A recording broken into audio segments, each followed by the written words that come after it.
but I wonder if I do truly forgive, would I have to move out in order to change, or could I forgive and stay here and be a kind of example for them, since they don't have a good male figure elsewhere? Should I stay? Is it kind of like a duty of mine?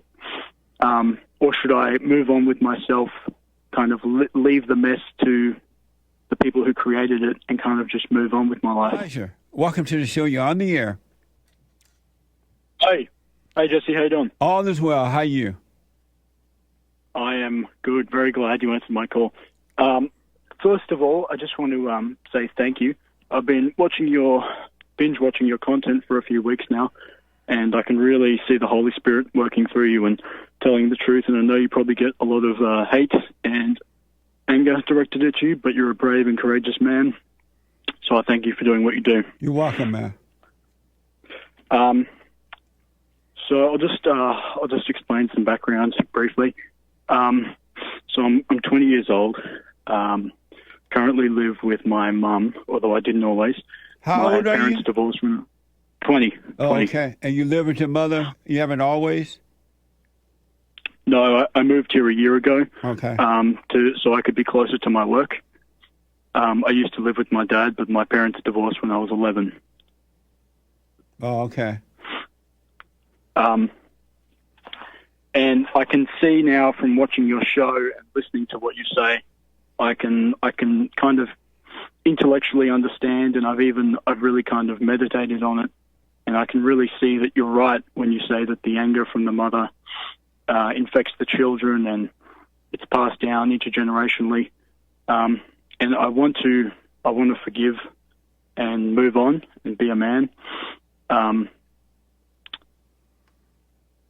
But it's hard because the anger is so strong, especially with the mother. I think I can, since living with my mum, I can relate more to my dad actually, and I can see why, in the same ways that I am provoked by her, I can see now why he would be, and I can see that I'm no different, and so it's allowed me to really understand and be able to forgive, although I haven't yet. But he's not. He doesn't necessarily agree with this whole worldview, and I'm wondering about that. How I should introduce it to him, because if I just start saying to him, "Listen, I forgive you for being a beta," beta. Beta. I don't know if I think he'll just kind of take offense to that, and he won't really understand where I'm coming from.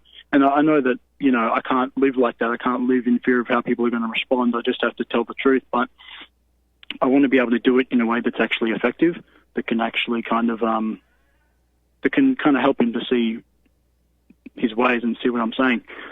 And I may be faced with an opportunity soon to move out. And it's something that I want to do, but I sort of have some hold-ups. I currently have some younger sisters living with me in my mum's house, and I can see how the lack of a father has basically it's destroyed them. It's not helped at all. And me being here in my fallen state, not having forgiven the anger, and still being the same as my mum, I haven't helped either, and I've actually set a worse example maybe. So I'm doing more harm than good here.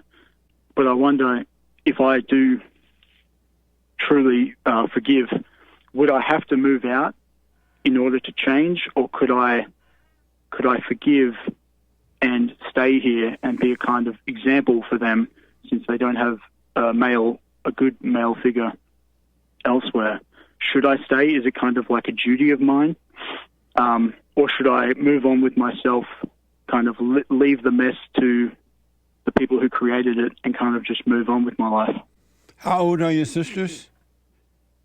One's 18, one's soon 16, 15 right now, and one is 11. Oh, okay.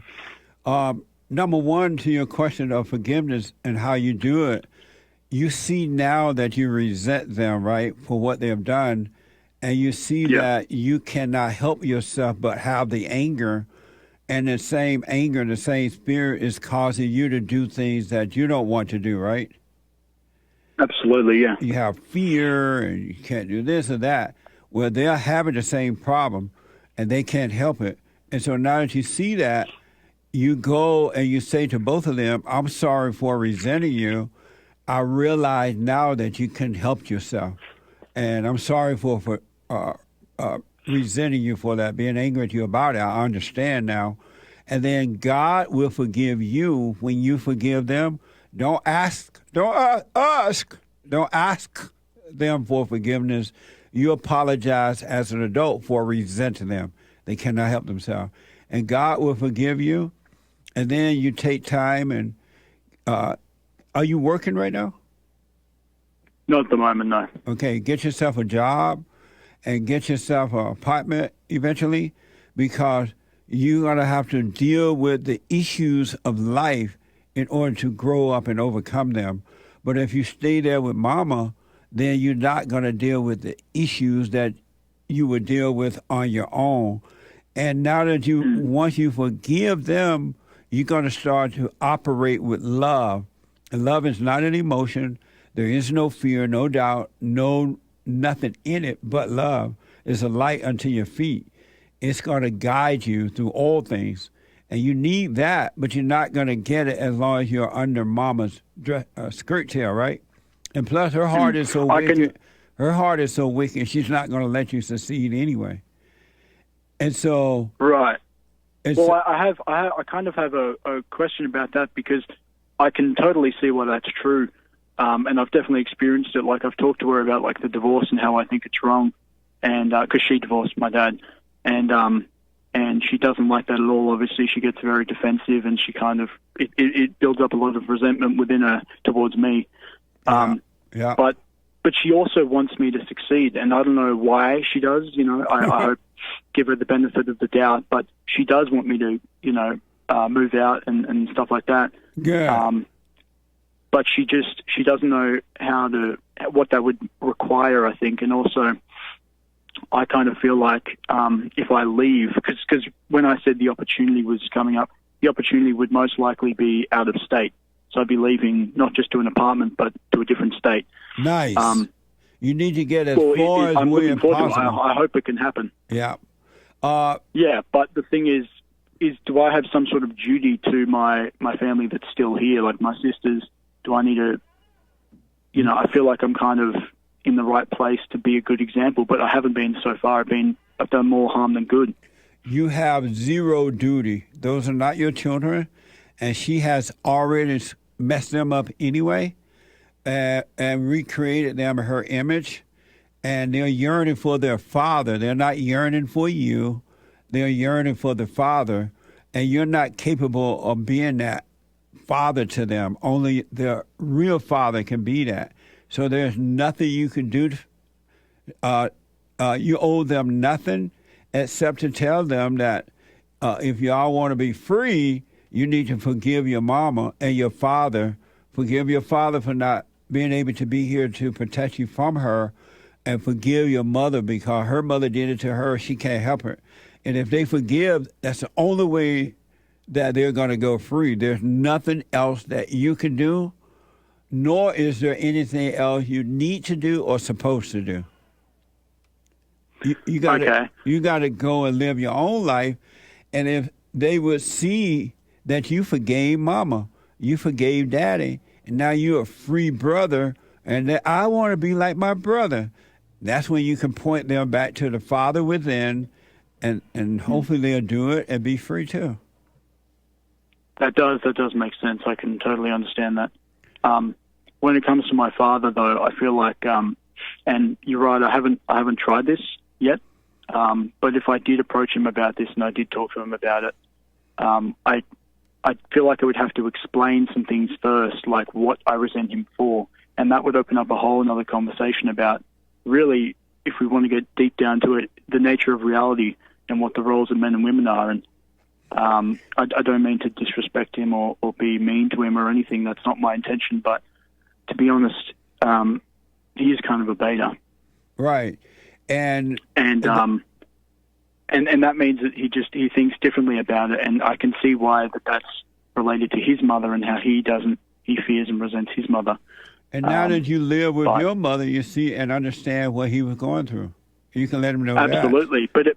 But in order to forgive him, I would need to explain what I resent him for in the first place. But to do that, I think it would kind of upset his whole worldview in a way, and it would open up a whole other conversation, and we'd probably get sidetracked and basically not really be able to say what I want to say. You're making a horrible mistake.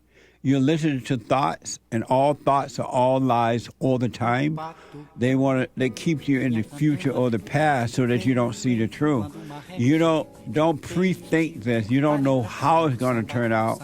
You don't know what's going to happen. You cannot know until it happens, and you'll be able to deal with it as it is happening.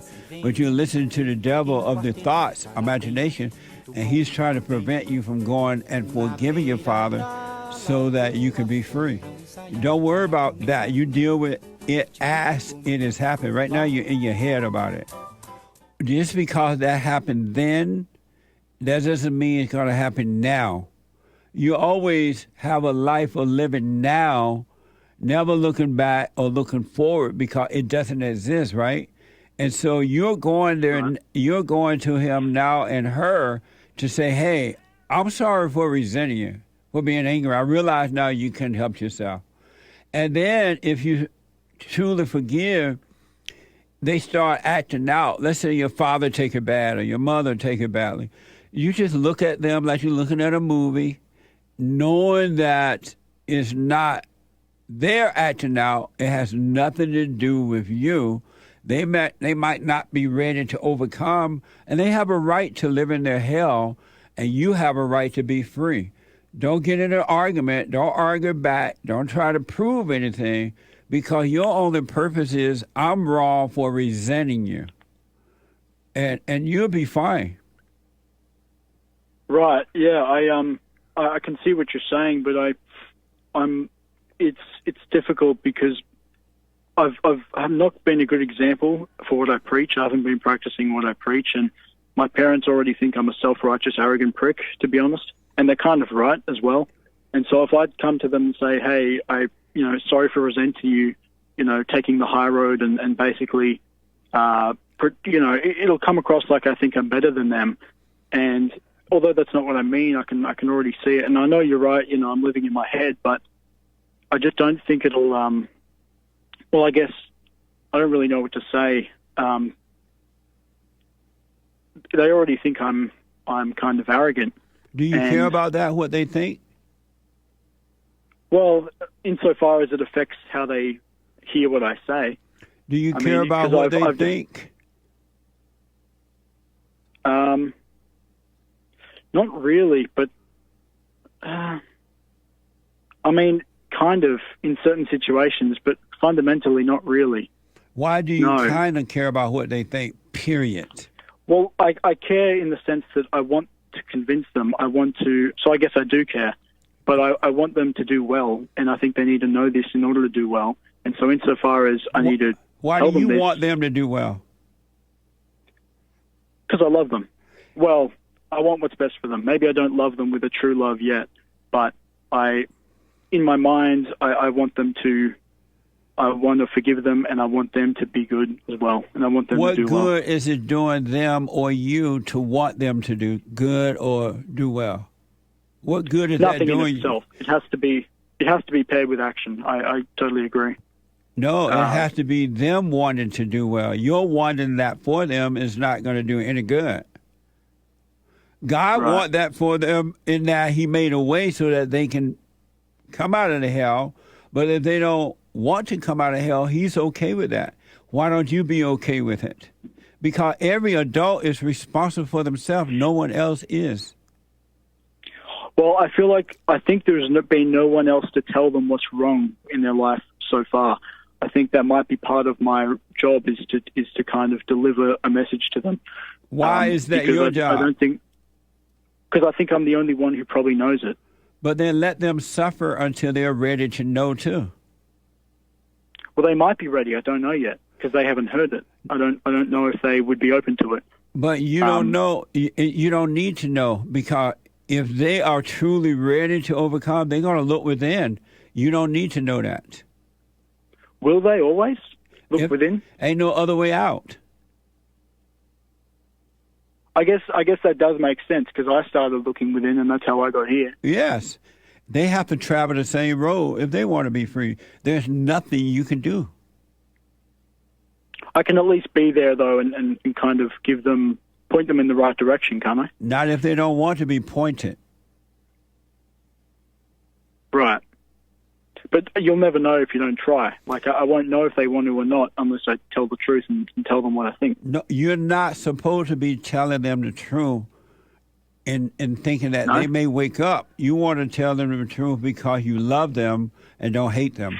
And if they receive it, fine. If not, fine. You shouldn't be trying to prove or do anything. Okay, how would I say it? Say what? I mean, should I tell them both at the same time or separately? Whatever the opportunity come. There's an opportunity right now, but it's pretty late. What time is it there? It's 1:10.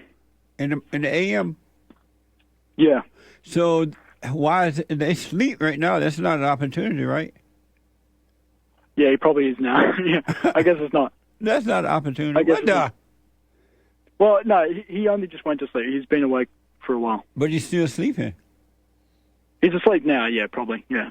Yeah, okay. Right. So there is an opportunity now. But, tomorrow morning, I guess I could do it. But it wouldn't be... I guess that is an opportunity, you're right. I guess the real opportunity would be when they're both here together. Listen, don't worry about that. The opportunity will happen on its own, and you'll see it, and you'll go, and you'll say, hey, I'm sorry for resenting you. I was wrong. And God will forgive you. And again, if they feel sad about it, they get mad about it, they cry about it, you just look at them crying or being sad or whatever, because that's on them. They're not ready. There's nothing you can do about it. And then you go live your life. Yeah. I can do that with my father, I think, but with my mother, I've just got so much anger. It's almost every interaction. It just boils up because there's just so much between us. It's very toxic. But are you going to forgive her? I want to, but it's and I think when I really center myself and kind of meditate on it, I can see why she can't help herself, and she's just doing what she thinks. She's just kind of doing what she would naturally do. Can you help but be afraid right now? No. It's the same thing with your mother. It's the same spirit. That's the spirit that came from her. So she's afraid of admitting she's wrong? Yes. She's afraid of everything. Because anger is fear, and fear is anger. And so you're going to shake in your boots, but it'll be the last time you have to shake in your boots once you forgive them, and especially your mother.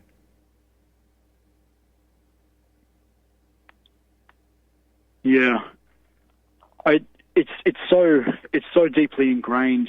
Like it's intergenerational. It goes on with both of their parents, and yeah, but that's not your problem.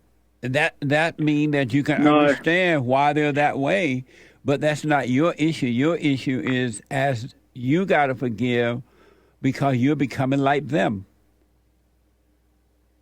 Yeah, that's true. I am. I'm exactly like them. If I went on to do what my dad did, I'd end up just the same. Absolutely. Yeah.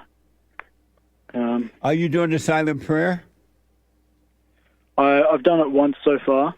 Are you doing the silent prayer every morning, every night? No, not at the moment, no. Well, suffer and die. What the? All right. I'll get to it.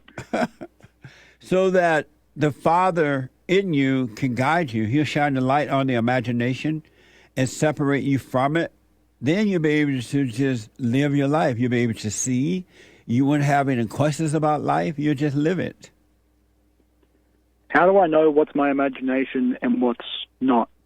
All the thoughts of your imagination, except practical thoughts. You got an opportunity for a job, to move out of the state. Those are practical things. But all this other stuff we're talking about today is in your imagination. The fear, the opportunity, how can I do it? I'm worried about tomorrow, what they're going to say or did. All that is the imagination. Yeah, but I mean, I could say that my fear from the imagination is kind of practical. Like, I'd be scared of walking onto a highway. Is that, you know what I mean? Like, do you get what I'm saying? That's not the same thing. No, it's not. You're right. It's not. But it's just that's practical to be. It's practical to be afraid to walk on the highway like that, but it's not practical to have fear that you're afraid to speak up or to forgive. Right. If it's something good, you shouldn't be afraid to do it. What do you mean by that? Well, like if it's like telling the truth or doing something that's good, you shouldn't be afraid to do what's right. Don't worry about that. Once you forgive, the fear is going to leave. You don't have to worry about fear. Okay. You just be yourself. Okay. Anyway, do the silent prayer. I got to run. Do the silent prayer. Don't believe any thoughts about what's going to happen when you go and forgive your mother and father. Do it, shaking your boots, and you'll be fine. All right.